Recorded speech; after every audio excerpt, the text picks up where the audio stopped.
They say the game is fair, that anyone can make it if they work hard enough. But here's the truth. The game was never designed for you to win. It was built by the rich for the rich, and you're just a player in their system. Money, power, control. 3 words that shape every decision in your life, from the price of your morning coffee to the value of your dreams. But the real question is, how did a tiny fraction of humanity manage to own almost everything?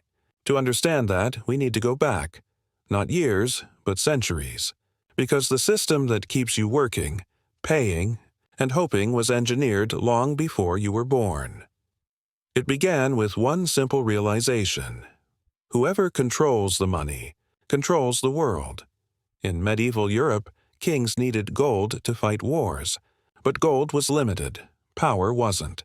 So private bankers stepped in. They offered to lend money they didn't have and charge interest on it. It was the birth of debt-based money, the foundation of every modern economy. Fast forward a few hundred years, and that same principle drives the system today. Except now it's not gold. It's credit, bonds, derivatives, and digital money created out of thin air. The rich don't need to work for money. They make money work for them. While you're earning a paycheck, they're earning interest on your debt. When you buy a house, they collect. When you use a credit card, they collect. When your government borrows money, they collect again. The rich don't play the same game. They own the board. You see, the poor and middle class are trained to think like consumers. They trade time for money. But the wealthy trade money for more money. They buy assets that produce income. Stocks, companies, real estate, while you buy liabilities that drain it. It's not luck. It's design. Even the education system plays its part. You're taught how to be a good employee, not how money really works. Schools don't teach you about inflation, taxes, or compound interest, because an educated public would threaten the system that feeds the elite. And here's the cruel genius. The rich use your own psychology against you. They sell you comfort, convenience, and the illusion of freedom through debt. Every new phone, car, or home keeps you chained to the same system they profit from. That's why they win. And you don't. But it doesn't stop there. The rich also control information. They own the media that shapes what you believe. They fund the politicians who write the rules. They even influence the crises that crash markets and buy back assets when panic hits. Think about it. Every major economic collapse has created more billionaires, not fewer. 2008, the housing crash. Millions lost their homes, but the rich bought the leftovers at a discount. 2020, the pandemic. Small businesses closed forever, but Wall Street profits soared. While the world burns, they build empires, and when ordinary people try to fight back, through taxes, regulations, or protests, the system adjusts. It pretends to listen, offers small reforms, and then resets the game with new rules that look fair. But always protect the same people at the top, because money isn't just paper, it's power. It buys time, security, and influence. The poor chase it. The middle class saves it. The rich create it. And the most dangerous part? Most people still believe they can win by playing the same game. But the rich don't play by your rules. They write their own, so what can you do? Stop thinking like a player. Think like the designer. Learn the rules they use. Leverage, assets, and ownership. Understand inflation, taxes, and interest, the invisible tools of control. Because once you see the system for what it is, you can stop being its victim and start using it to your advantage. Truth is brutal but simple. The rich always win, because they understand the game you don't even know. You're playing, and the moment you learn the rules, that's when everything changes. They tell you that if you work hard enough, save your money, and follow the rules, you'll succeed. But what if the rules were never made for you to win? What if the entire game, money, markets, opportunity, was designed to keep you playing while someone else collects the rewards? Because the truth is, the rich don't play the same game as you. They designed it.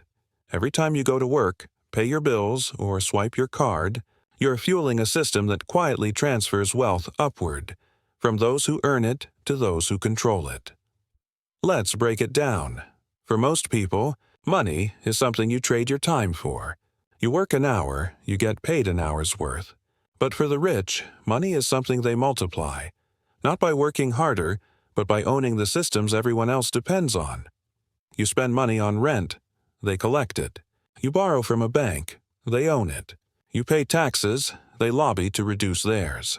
And when the economy crashes, they don't lose everything. They buy more of it.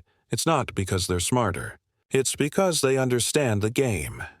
The rich know that real wealth doesn't come from money itself. It comes from control. Control over assets. Control over information. Control over you. The system was built on debt, a concept so powerful that it turned every dollar into a promise, every promise into an obligation, and every worker into a lifelong participant in an endless loop of payments. Here's how it works. Governments borrow from central banks. Banks lend to corporations. Corporations pay workers just enough to keep them coming back. And workers spend that money on products and services that flow right back into those same corporations. Round and round it goes. Meanwhile, inflation eats your savings, taxes shrink your income, and your hard-earned money loses value every single year. All while the people who own the system grow richer doing absolutely nothing. The rich don't need to chase money because they create it. Through investments, leverage, and ownership, they turn invisible numbers into real power. When the stock market rises, they win. When it crashes, they buy the dip. When interest rates change, they already knew it was coming. It's not luck, it's access.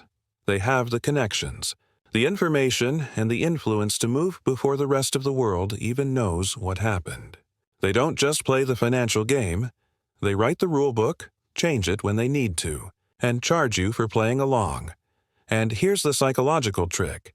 The system keeps you believing that you could be next. That if you work hard enough, save long enough, or find that one lucky break, you'll make it too. That's how they keep the engine running, by selling hope to the people who fund their empires. They give you motivational quotes, self-help books, and stories about self-made billionaires. But they never show you the machinery underneath it all. Because if you understood how the system really works, you might stop playing their game altogether. The education system doesn't teach you how money works. It teaches you how to obey it. It trains you to become a worker, not a creator. It rewards compliance, not intelligence. And when you finally step out into the real world, you're already programmed to serve, not to win. So why do the rich always win? Because they know the secret that most people never learn. The system rewards ownership, not effort. They own assets that grow in value while inflation destroys your savings. They buy when others panic. They use debt to acquire things that make them richer, while you use debt to buy things that make you poorer. You work for money. They make money work for them. That's why billionaires pay a lower tax rate than their employees. That's why corporations write the laws that regulate them. And that's why, no matter how hard you try, it feels like you're running faster but getting nowhere. The truth is, you can't beat a game you don't understand. But here's the good news. Once you see how it works, you can start using their tools against them. You can invest, not just spend. You can own, not just earn. You can build systems that pay you even when you're not working, because in the end, money isn't evil. It's a mirror, reflecting who truly understands power and who's being used by it. So the next time someone tells you hard work pays off, remember, hard work built this system, but it's ownership that runs it. And until you start thinking like the people who designed the game, you'll keep playing by their rules, while they keep winning. How the rich control the system without you noticing. You probably think you live in a free world. You choose your job, your government, your lifestyle. But what if every choice you make was already predicted, priced, and profited from? Because the truth is, the rich don't control people directly. They control the systems that people depend on, and the most dangerous kind of control. is the kind you never notice. The modern world is built like a web. Finance, media, politics, and technology all woven together by a small group of institutions and individuals who quietly shape the direction of your life. It's not a conspiracy. It's a strategy. Let's start with money, the most obvious weapon of control. When you think of money, you imagine cash, something you can hold, earn, or save. But today, money is mostly data, and whoever controls the data controls the money. Central banks can create trillions out of thin air. They can make the value of your savings drop overnight with a single interest rate decision. Stock markets can rise or fall not by production or innovation, but by speculation and manipulation. And who benefits from that volatility? The people who knew it was coming. Because when you own information, you own timing. And in finance, timing is everything. Next, media. Every headline, every breaking story, every public debate, carefully filtered, shaped, and repeated until it becomes truth. The rich don't need to censor you. They just flood you with noise.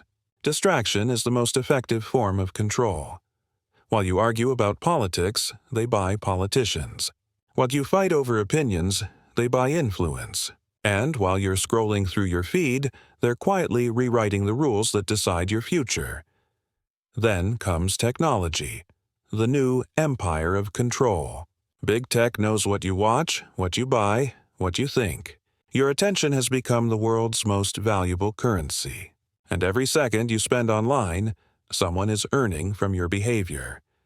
It's not just social media, it's surveillance disguised as convenience. Free apps, free platforms, free services. But if you're not paying for the product, you are the product. Your data builds the algorithms that decide what you see, what you believe, and ultimately, what you buy. And who owns those algorithms? The same investors who own your banks, your media, and your government debt. It's one interconnected network, and they're all at the top. Even politics isn't immune.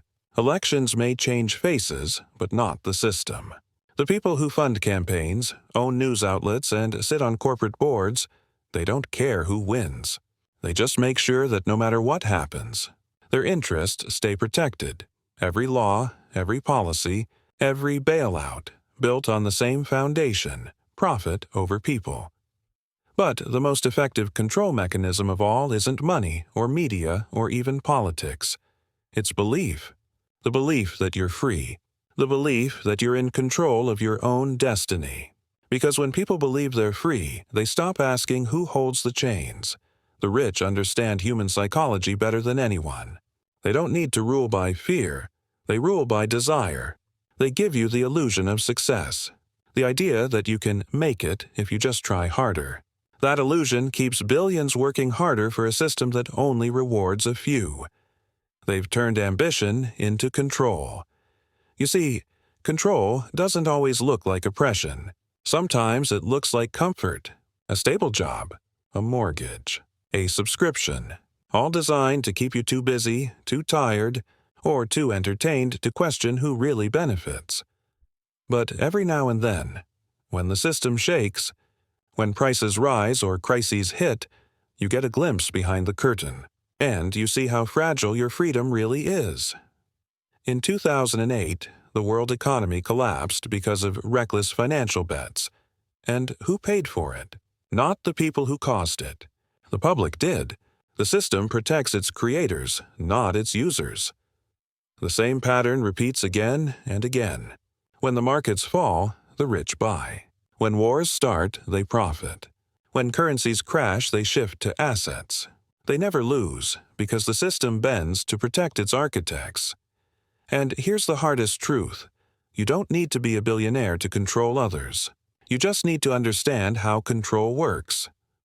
The moment you understand the system, how money flows, how information spreads, how fear and desire are used, you stop being manipulated by it.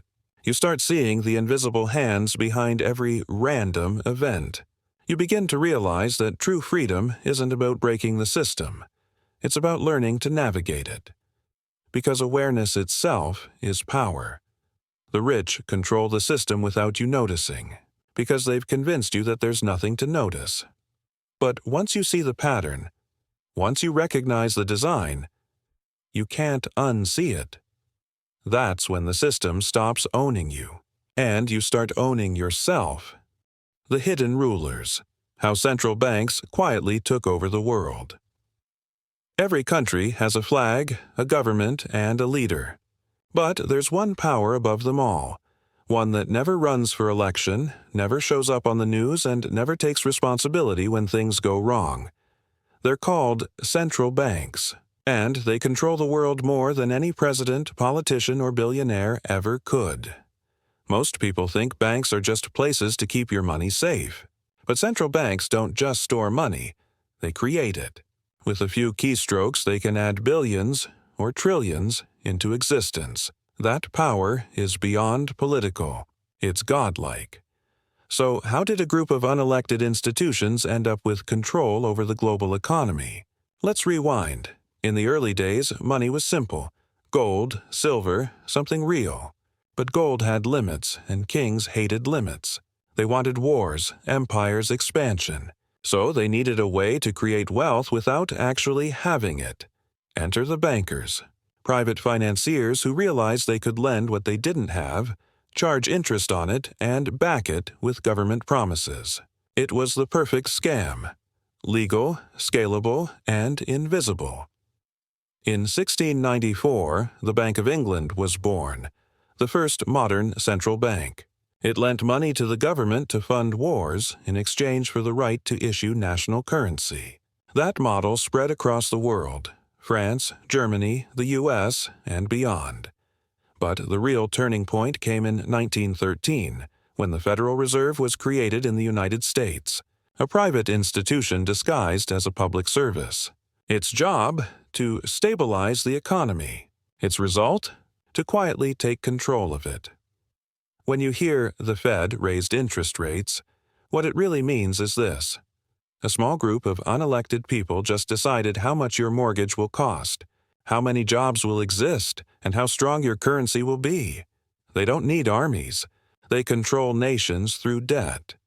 Because every time money is created, it's born as debt. Governments borrow it, corporations borrow it, you borrow it. And all of it comes with interest. Interest that can never be repaid in full, because the system always needs more debt to survive. It's a trap that keeps the world spinning and keeps you working. During crises, central banks play the hero. They rescue economies with bailouts, stimulus, and cheap money. But that money doesn't go to you. It flows upward into the hands of the already powerful. Stock markets rise, assets inflate, the rich get richer. Again. In 2008, when the global financial system almost collapsed, the Fed printed trillions to save the world. But who did they save? Not the families who lost their homes, the banks that caused the crash. The same cycle repeated in 2020 during the pandemic. Markets crashed, people panicked, and once again the money printer roared. This time, it didn't just rescue Wall Street. It made billionaires richer than ever before. That's not stability. That's control. Central banks have become the hidden rulers of the modern age. They decide when economies grow and when they shrink. They control interest rates, currency supply, and inflation. Tools that affect every business, every country, every person. And here's the twist. These institutions aren't truly national. They're connected through networks like the Bank for International Settlements, BIS in Switzerland, a kind of central bank of central banks. It sets global standards, monitors the world's financial system, and influences decisions that shape billions of lives. Yet almost no one outside finance has ever heard of it. That's how power hides. In plain sight. You can't vote them out. You can't hold them accountable.